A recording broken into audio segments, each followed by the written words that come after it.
This playthrough is rated T for teen. Hopefully my brother doesn't have any questionable adult content in his stuff, if you know what I mean. Greetings and salutations, viewers. Vauldemare back here with another episode of Shadowrun for the Sega Genesis. In the last episode, we were forced to get a job like good citizens. And we did a couple of jobs, but we then found a cheaper way. We hired Ricky, a fellow runner, stripped him bare, and kicked him to the curb, and sold his stuff, which was enough. But unfortunately, the game thought that was not cool of me, so he decided to beat me over the head multiple times to teach me a lesson. How many times we gotta teach you this lesson, Shadowrunner?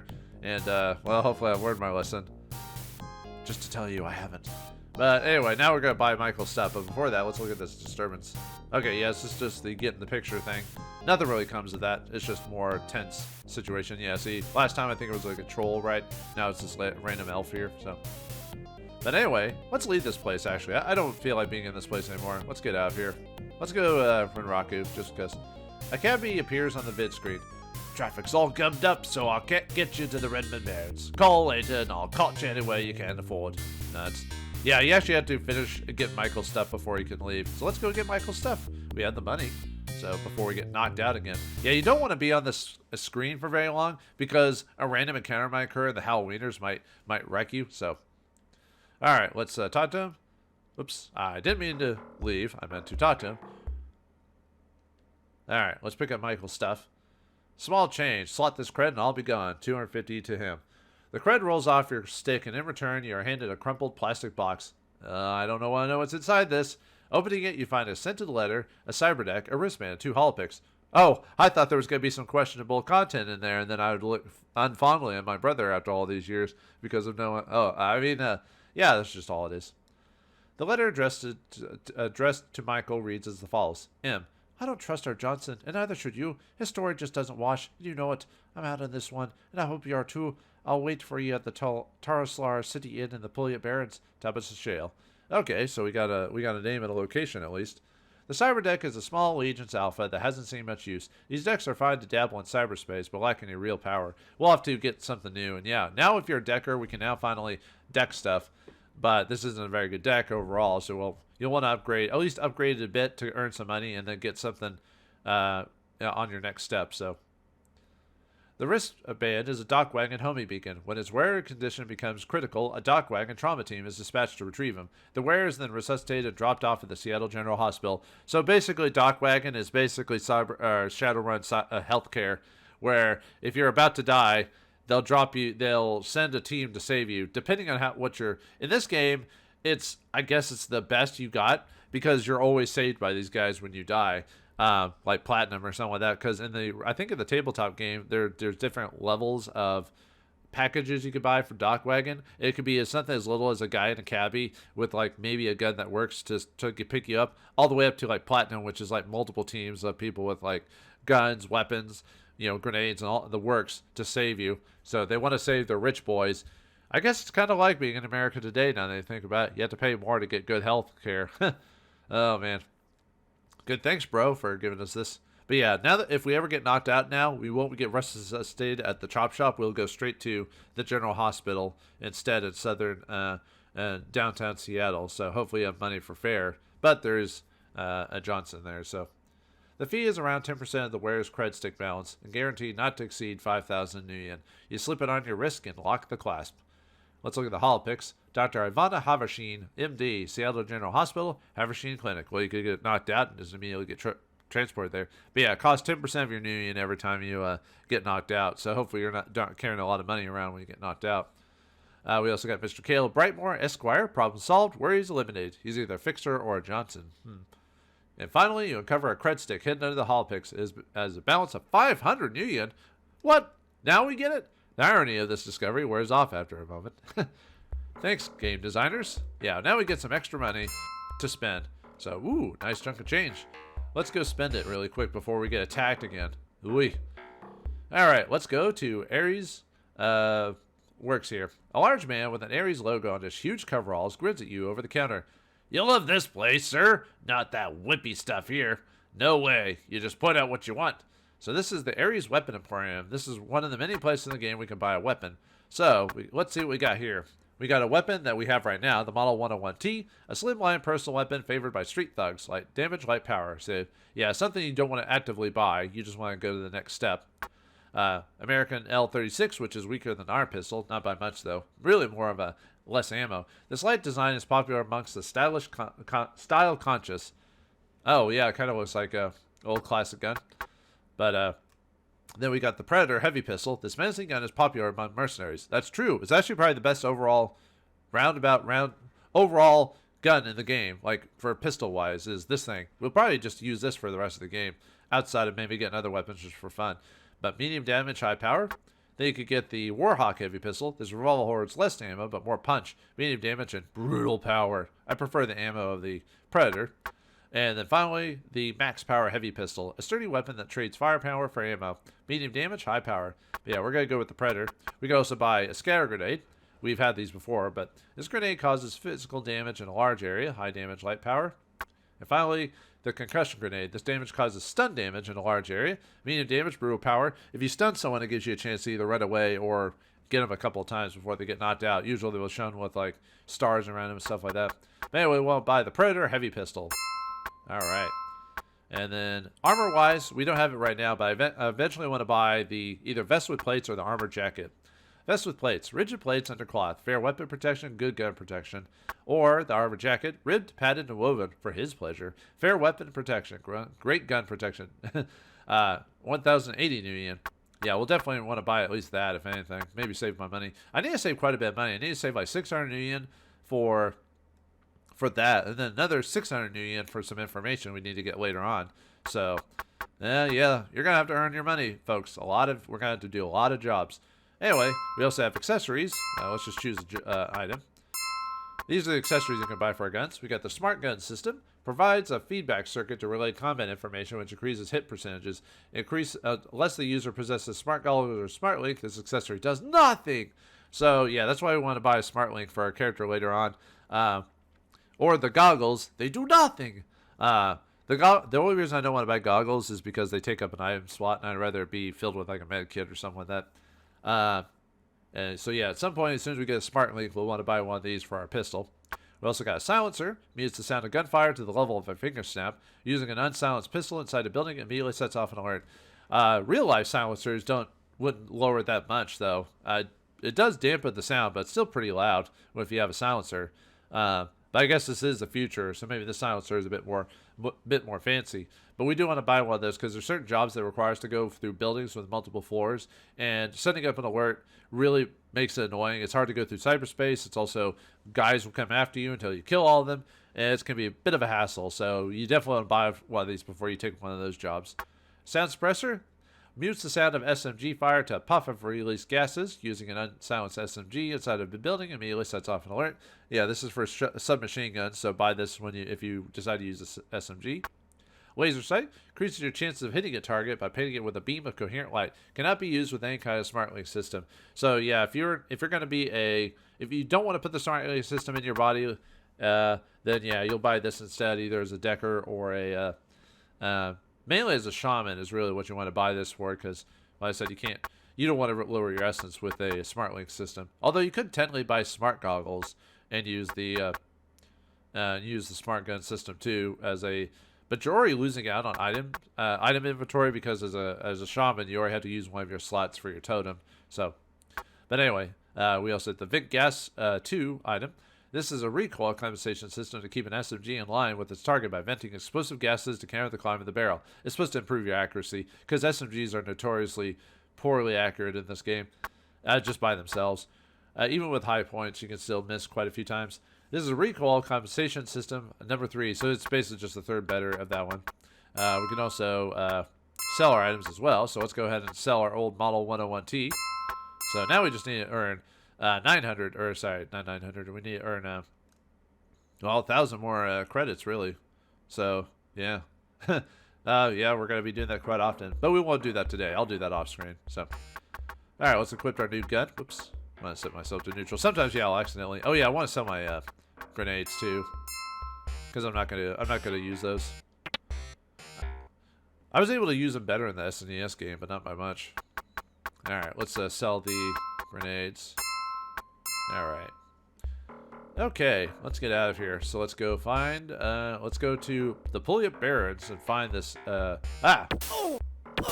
look at that. I can kill him with a couple shots now. Ha ha, take that, you jerk.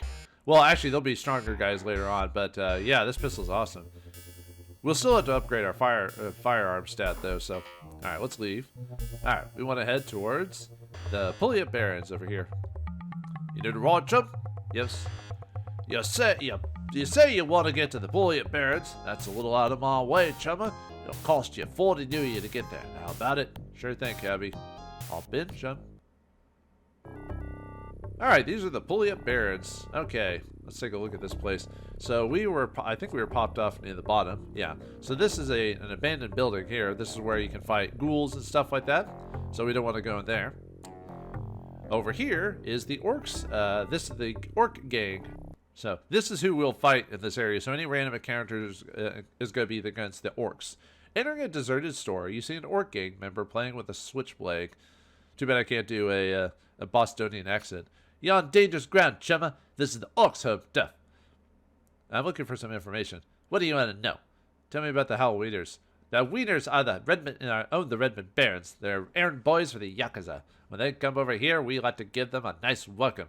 We have to about the I-5ers. Stupid go-gayers, they're too small-minded to grab some turf to call their own, so they just ride the highways, making their life miserable for all of us. Thanks for the info, chump. Later, chump. Alright, let's talk to him again. Alright. I want to talk to your boss. I don't know you from Adams. I'm sure you ain't gonna take you to the boss. Unless, of course, you happen to have 750 New. You got that, don't you? Slot off, frag face. Get your pathetic carcass out of here before I lose my self-control. If you have a reputation of 5, you can get it for free, and you can talk to the boss, and you can pay him to keep the orcs off of you. Also, you get another benefit, too, when it comes to the cabbies. You can make it cheaper to go through them. So we eventually do want to earn the money to pay off the orc boss at some point. Alright, and then over here is another abandoned building. We don't want to go in there. Uh-oh. Okay, someone takes another picture of us. This time it was a dude. Last time when we had that happen, it was a orc. Or a troll, I mean. So, yeah, it's random. They just use a random portrait to do that, so. Alright. Let's go over here to the magic shop. You enter Rihanna's magic shop. A withered old crone with only 3 teeth in her mouth stands behind the counter. I'm magic like you've never seen, boyo. Come closer and look at my wares. I don't know what you mean by that, lady. Anyway, you can buy the Flame Dart here, Flame Bolt, Hell Blast, Barrier, Rock Skin, and Heal Wounds. You might buy this for your magical Magician's Ally or yourself. Really, you're going to already have Heal Wounds as the Gator Shaman, and you're already going to have a magical spell, and I think you get Rock Skin as well. But everything else you have to buy. So you got a pretty decent amount of spells already from the get-go.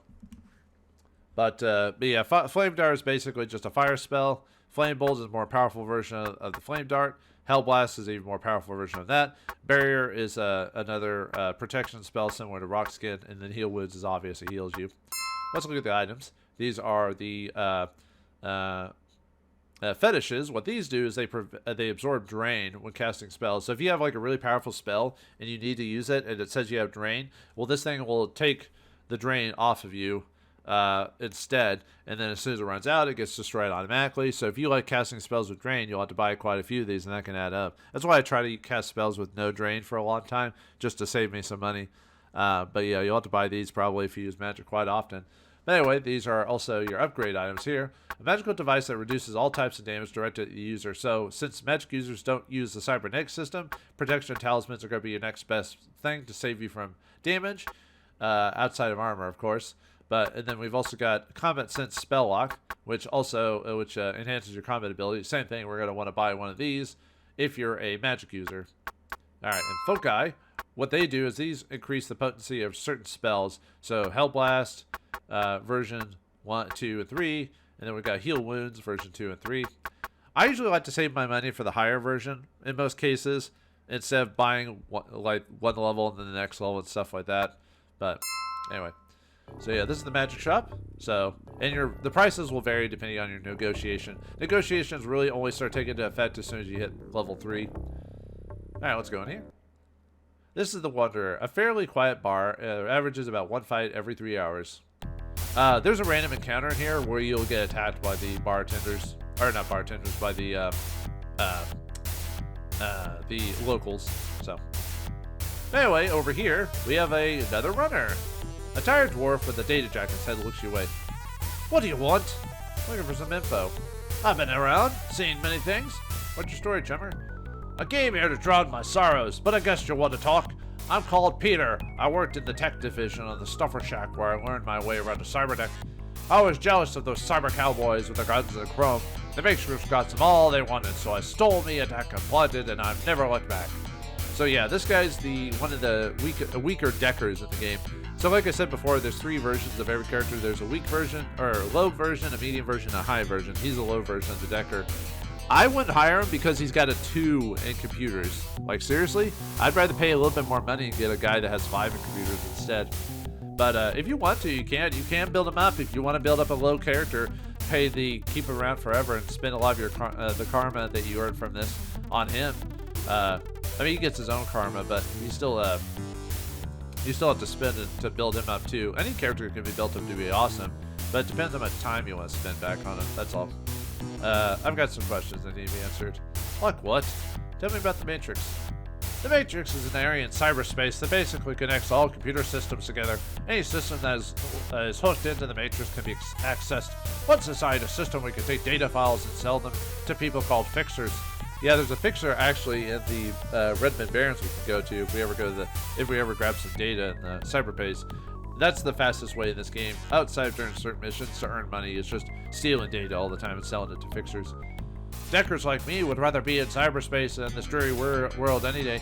Yeah, the problem with playing the old version of the tabletop game is, like, usually the person who played the Decker was never with the group because there was no reason for him to be there. He could just be at home and in his house, and he could jack in, or at least they could use a proxy to jack him in or something like that to get him into the Matrix. So the Decker was never needed to be a part of the team. Nowadays, it's required for the guy to be there for story purposes. They make it to like, oh, you have to have a direct link to hook in or something like that, so that way it forces the Decker to actually play with the group instead of just sitting in a chair back at his house, not having to worry about any danger. But anyway, yeah, I kind of agree with the dwarf though with that. So anyway, let's ask him another question. How is it that you're a dwarf? He grimaces a bit, but he starts to talk. We've been called a lot of things, from mutilations to freaks. We prefer meta-humans. Dwarves are one of the 4 meta-human groups, the others being elves, trolls, and orcs. As you can see, we're generally stouter and stronger than you, but those are about the major differences. Even though our character should know this already, but we can ask it anyway, which is kind of weird, so let's change the subject. What do you... I've been around, seen many things. Alright, what do you want to be hired? I suppose I can help you for the right price. I charge $270 for a single run, but if you could cough up $2,700, my services are at your disposal. Of course, either way, I get my percentages. So, this is another case of I would just use them for... I wouldn't really use them at all, to tell you the truth. If you want to hire him, you could sell his stuff similar to Ricky. You won't get as much of an investment back from selling his stuff, but you could do that. But we're not going to do that right now, so I'll talk to you later, chum. No sweat, chum. Good luck in your struggles. I would say save enough money and hire the mid-level Decker instead. Alright, this guy is the Mr. Johnson of the Fully Barrens. This Mr. Johnson is obviously well-to-do. He is dressed to kill in a custom-tailored suit. The jewelry on his wrist appears worth more than you'll ever have. His personal bodyguard looks like something from a bad dream. Let me introduce myself. I'm Vigore. My friend here you can call Jarl. My employer is funding me to see how lucrative this Mr. Johnson thing can be. With his generous financial support, my percentages tend to be better than most. I take a real interest in making sure that the deals are well financed.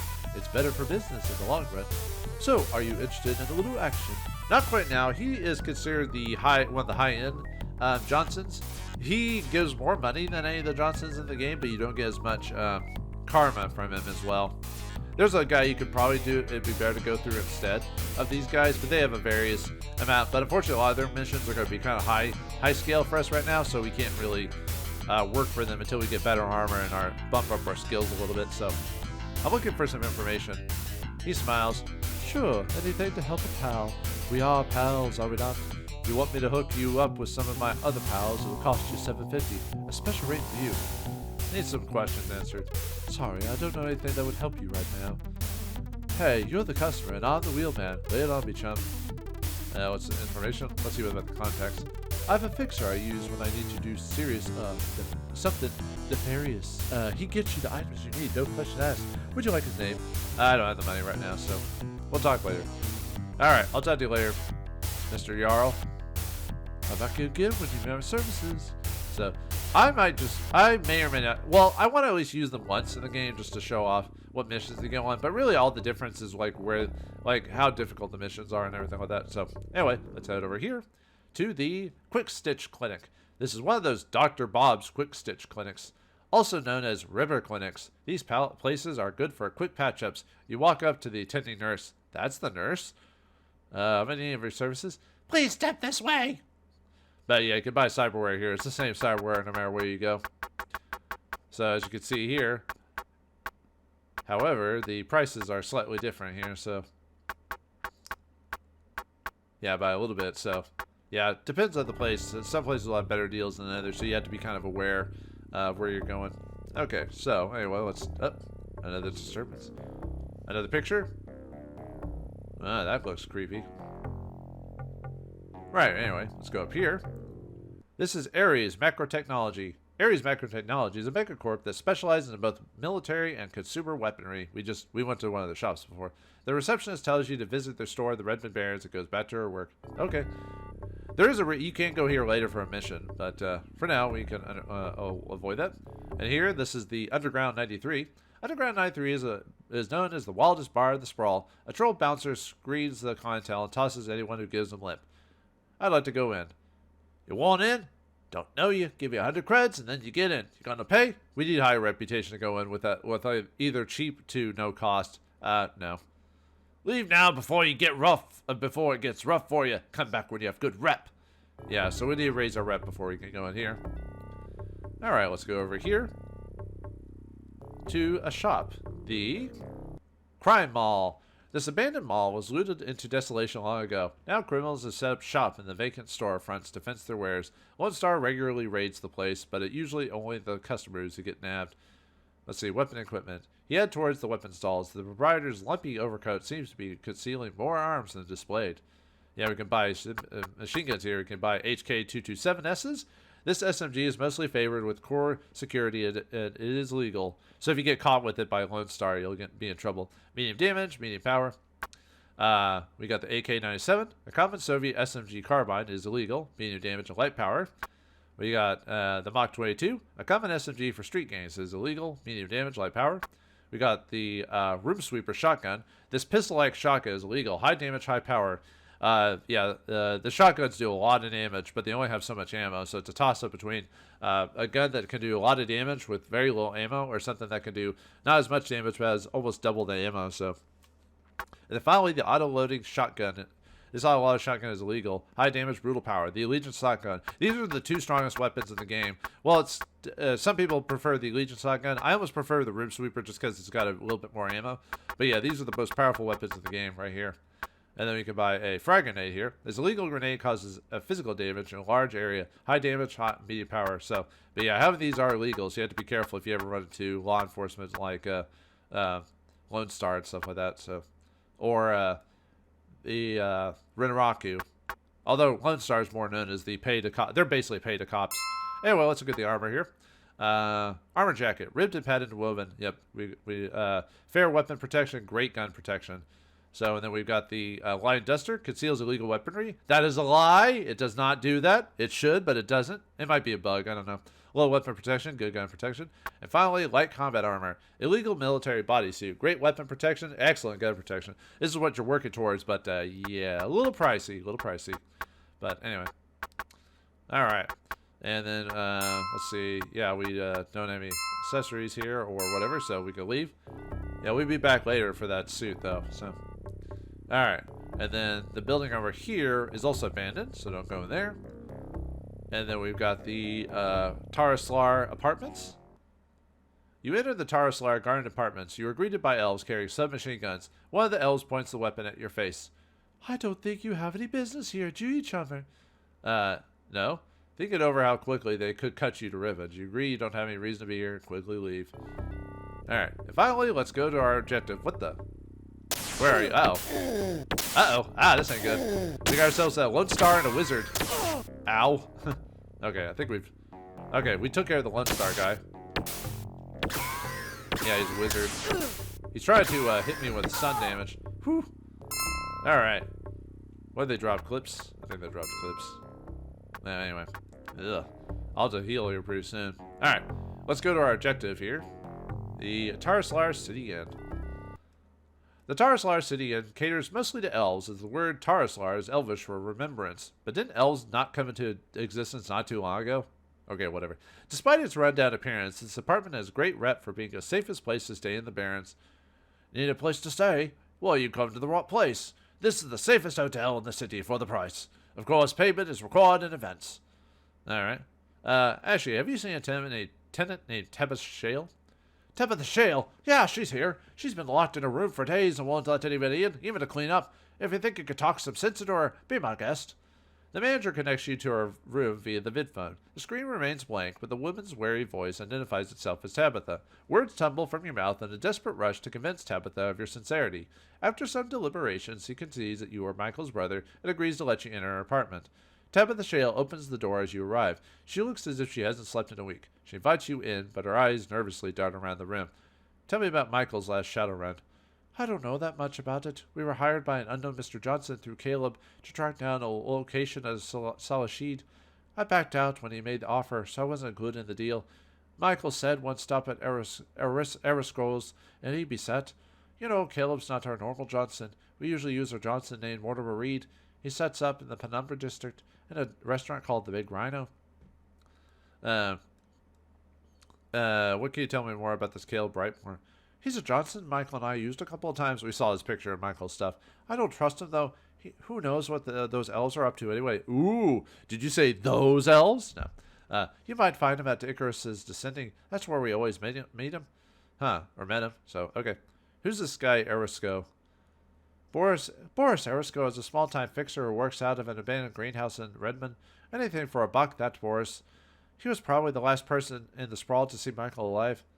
Huh. Yeah, thanks for your help. Keep a low profile till I can sort this out. Or, I'm looking for a good runner. Care to sign on? No way, Ace. I love Michael, but I don't plan on joining him. Somebody powerful wanted Michael's team out of the way. I don't want any part of something that large. Oh, okay. As if on cue, the door of the room explodes inward, leaving you momentarily stunned. A flash of automatic gunfire makes rakes Tabitha through the obscuring smoke and sends you diving for cover. As the swarm of bullets abates, you leap to your feet. Surging forward through the thick cloud, you catch a glimpse of a figure in red and black disappearing down the corridor. You rush back into Tabitha's room, but there are no signs of life. You notice a holopix among her scattered belongings and pick it up. David William Alfeather, Salashid, Ranger, Wilderness Patrol. Looks like, fortunately, Tabitha has bit the bullet, so it looks like our brother was in some serious stuff where some people want him dead and many others dead. But what does this mean? Can this Boris fellow tell us about the situation? Well, I don't know. I was about to finish my episode, but ahead of you is a man lying in the street. He seems to be badly hurt. You notice a surprising lack of blood for someone who appears to be in as much pain as this man. Walk away. The pale figure reacts with amazing speed, leaping up to a second-story window and into a building. Well, that was creepy. Alright, anyway, yeah, with Tabitha's death, it means that this mystery of our brother's death has something more than meets the eye. But what awaits us if we go into this further? Would Boris be able to shine the light in this situation? And who are those men in red and black? Find out next time in the next episode of Shadowrun for the Sega Genesis. Thanks for watching. Hope you enjoyed. I'll see you next time.